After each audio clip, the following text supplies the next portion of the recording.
কে বলবে এই ছেলে নিজেই তার মায়ের হত্যাকারী? নৃশংসভাবে নিজের গর্ভধারিণী মাকে হত্যা করে ডিপ ফ্রিজে লুকিয়ে রেখে নির্লিপ্তভাবে এভাবেই সবার তার একটি প্রেম ঘটিত সম্পর্ক ছিল এবং তার যে উঠতি বয়স তার কিছু হাত খরচের বিষয় ছিল এবং আমরা টেকনোলজির মাধ্যমে কিছু জানতে পেরেছি তার কিছুটা। আসসালামু আলাইকুম বন্ধুরা, সবাই কেমন আছেন? আশা করি অনেক অনেক ভালো আছেন। সুপ্রিয় দর্শক শ্রোতা, শুরু থেকে ভিডিও ক্লিপের অংশ দেখেছেন, সম্পূর্ণ ভিডিও আপনাদের আজকে দেখাবো। দর্শক, আজকের এই ভিডিও নিয়ে কয়েকটি কথা বলবো আপনাদের সাথে, ধৈর্য সহকারে পুরো ভিডিওটি কন্টিনিউ করবেন। দর্শক, আপনাদের হয়তো মনে আছে কিছুদিন আগে বগুড়াতে যে ঘটনা ঘটেছিল, ছেলের হাতে মায়ের মৃত্যুর খবর পাওয়া গেছে এবং এমন ভাবে হত্যা করার পরিকল্পনা করেছিল এবং প্রমাণ লোপাট করার জন্য যে পরিকল্পনা করেছিল, নাটক সাজানো হয়েছিল, সবকিছুই আজকের এই ভিডিওতে আপনারা জানতে পারবেন। কতটুক সত্য, কতটুক মিথ্যা, কে সত্য বলেছে, কে মিথ্যা বলেছে, আর কিভাবে উম্মে সাইমা মারা গেল, যে ব্যক্তি যে মারা গেছে ওনার নাম। প্রিয় দর্শক, এই যে ছেলেটির বাপ, উনি একজন স্কুল শিক্ষক, মাদ্রাসার একজন শিক্ষক, আর এই ছেলেটিও কিন্তু মাদ্রাসাতে পড়তো। আপনারা অবশ্যই সবাই জানেন যে একটি মাদ্রাসায় পড়া ছাত্র সে কখনোই এ ধরনের কাজ করতে পারে না, কারণ তার ভিতরে কোরআনের আলো আছে, কোরআন শিক্ষার আলো আছে। কোরআন শিক্ষা যে গ্রহণ করে সে কখনো বাজে পথে এবং খারাপ পথে যেতে পারে না। প্রিয় দর্শক, তার বাবা কিন্তু এই কথাটাই বলছিল, যে আমার ছেলে এই ধরনের কাজ করতে পারে না। এলাকাবাসীরা এবং পুলিশ প্রশাসন তারা কিন্তু কখনোই বিশ্বাস করে নাই, আর এটা বিশ্বাস করারও কথা না। আর ওইখানে আলমারি, তাদের ঘরের আসবাবপত্র একে একে সবগুলোই ভেঙে দেওয়া হয়েছে।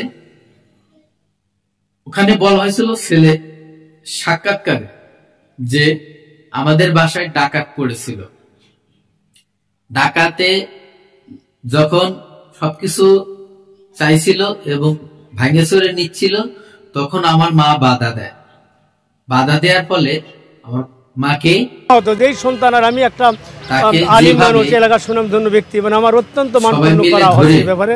তো এই জন্য আমি এটা বারবার বলে আসতেছিলাম, ডিবি প্রধান আসছিলেন। তো এভাবে যখন মারতে মারতে তারা মাকে পুরোপুরি মেরে ফেলেছে, তখন হাত পাও বাঁধে ফ্রিজের মধ্যে, মানে লাশ লুকানোর জন্য ফ্রিজের মধ্যে রেখে দিয়েছে। তো পুলিশ আসলো, এলাকাবাসীরা আসলো, আসার পরে যে ঘটনাটি ঘটলো, এই ছেলের সাক্ষাৎকার নেয়ার পরে পুলিশ তাদেরকে ধরে নিয়ে গেল। ছেলের কথার ভিতরে সন্দেহমূলক হইল, যার ফলে ধরে নিয়ে দিয়ে এই নিরহ ছেলেকে 4 দিনের রিমান্ড দিছে পুলিশ। আর আপনারা তো জানেন, একজন সুস্থ লোক, সে তার মা মারা গেছে, সে কিন্তু এমনিই অসুস্থ হয়ে যায়, তার ভিতরে পুলিশের হয়রানি। পুলিশ যেভাবে বলছে ছেলে এভাবেই সাক্ষাৎকার দিছে। এতে এলাকাবাসীরা জানতে পারছে যে এই ছেলেই তার মাকে খুন করেছে।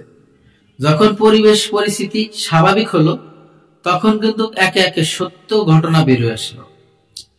সত্য ঘটনা যেটা জানা গেল যে এই ছেলে তার মাকে হত্যা করে নাই, তার মাকে এই ছেলেটি কিছু করে নাই, করছে তাদের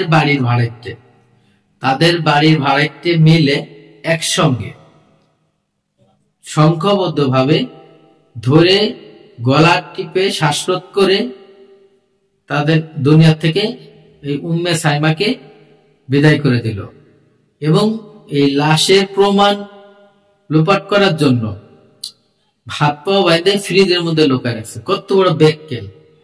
ফ্রিজ তো আজ কাইল পরশু খোলাই লাগবে, আর সেটা তো জানতেই পারবে। দর্শক, এই ছিল আমাদের বর্তমান এই বগুড়ার এই ঘটনা।